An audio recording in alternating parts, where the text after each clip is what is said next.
Jai Shri Ram, Jai Shri Krishna, Saraswatyai Namaha, Narasimhaya Namaha. See, these are the few names of gods. These names have tremendous power. They can arouse emotions and they can also calm people. These namas direct a person or it may clear a person's mind. They are effective forces that bring up great reserves of strength and wisdom. To quote Sri Ramakrishna Paramahamsa, one should constantly repeat the name of God. The name of God is highly effective in the Kali Yuga. The practice of yoga is not possible in this age, for the life of a man depends on food. Clap your hands while repeating God's name, and the birds of your sins will fly away. And there are certain ways of repeating the God's name. While repeating God's name, the tongue should be used for pronouncing the name of the God. It should not be used to hiss like a serpent or growl or roar with intention to strike terror. Settle on the name, and its sweetness and meaning will permeate in you. The present age is described in the scriptures as very helpful to free a person, while in the past yugas, rigorous penance were prescribed. And in the Kali Yuga, it is only the name, the Nama Sankirtana is required to win over any situation or even liberate a person, to make a person reach the Supreme. When the name of the God is remembered with all the glory that is associated with it, a great flood of happiness wells up within the mind.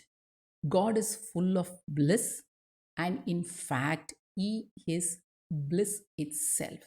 All this bliss is to be tested through the name. See, when you say Krishna, Sri Krishnaya Namaha, the form of Krishna with the flute and the peacock feather, it appears in your mind.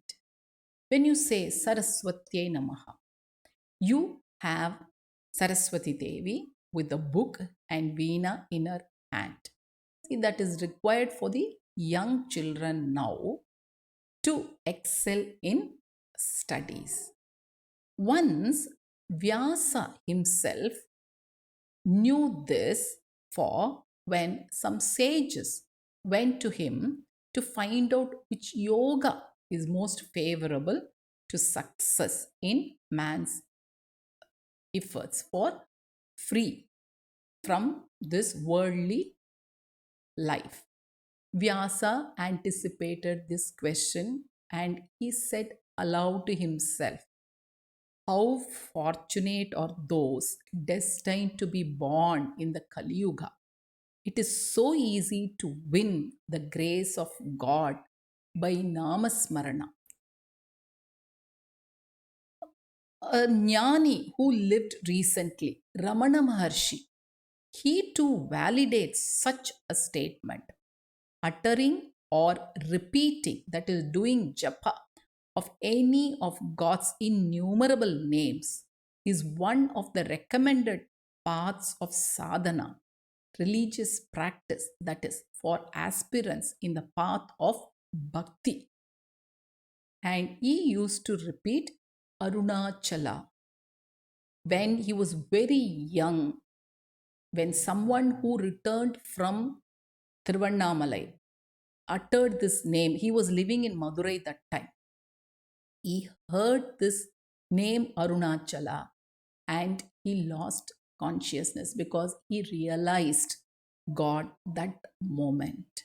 And there are a lot of people who have taken this Nama Sankirtana. Recently, you might have seen in YouTube channels how it brings peace to others. And it is a way to alleviate our problems. And we can add Om in the beginning and end it with Namaha. It is up to us. Or just the repetition of the names of gods is itself very efficient. See, the name Jayanta, for example, my father used to call me Jayanta. It means conqueror of all enemies. See, you repeat this. So you feel that you have conquered a lot, that there is no stopping for you. And same way, people, when they repeat Hari, Hari Nama, they say a person gets liberated. And I personally feel that my students, when I tell them to meditate on Devi Saraswati, they are benefited because Saraswati Devi is the one who gives knowledge, isn't it? And sometimes when we are very scared, we can even call Lord Narasimha, who destroys fear, isn't it? See, that is the efficacy of Namas. We will meet again with other stories. Please subscribe to my channel, Jayanthi's 5 Minute Stories. Thank you.